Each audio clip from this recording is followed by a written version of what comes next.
universe, to be honest, if someone asked me where did the universe come from, I don't know. I don't know what was before it, or even asking what was before the universe, if that's even a coherent question.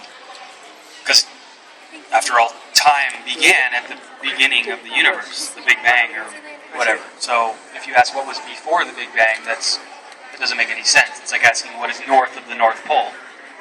There's nothing north of the North Pole, but Santa Claus. Just like God.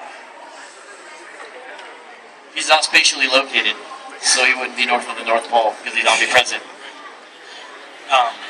But according to mainstream cosmology and mainstream science, the Big Bang happened 13.7 billion years ago, and the origins of the universe was hydrogen and helium gas, and the basic laws of physics, the strong and weak nuclear force, and electromagnetism and gravity.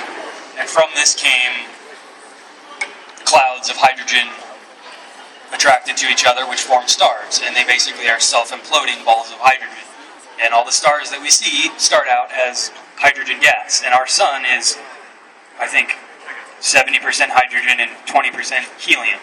And inside of a star, it gets so hot that it becomes a nuclear furnace, and elements, the periodic table of elements that you learned about in chemistry class, the table of elements they have up on the wall, those were forged in the center of high-mass stars because it's so hot. The atoms are forged from hydrogen to helium to calcium, and I don't know the exact, how it goes, but those elements came from stars and are produced in the center of stars, and that's where the elements came from. The Earth in our solar system was formed 4.5 billion years ago, and here we are today. Thanks, William. Questions now to vocab. What do you believe about origins? Since I make no cover about saying that the ultimate authority I appeal to is not myself, my ultimate authority is what God has said. It's the only thing that can stand. It's the only sure thing. Then when you ask about origins, I would turn to Genesis. I would turn to Colossians 1:15-20. He created all things. Passages like that.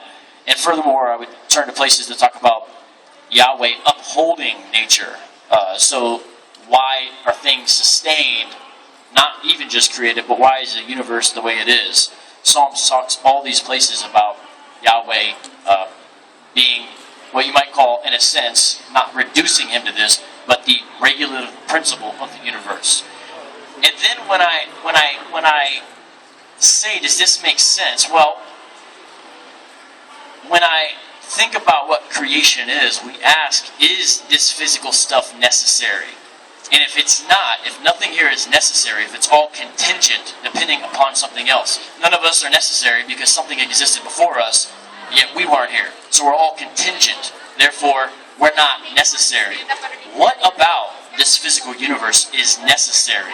There seems to be nothing that is logically necessary. It all seems to be contingent. So then what do? We have a self-creating universe, which seems to be a logical contradiction? Do we have matter existing eternally, which seems to go against everything we know about the laws of physics? What do we have there? But if we have something that within itself has its own sufficient reason for existence, again, I am that I am. If we have something that is not material, therefore not violating any law of physics, if we have something that is unembodied mind, yet personal, therefore explaining personality, not just physical things, it makes sense to say, and this is God. So obviously I say, God of the Bible created it all.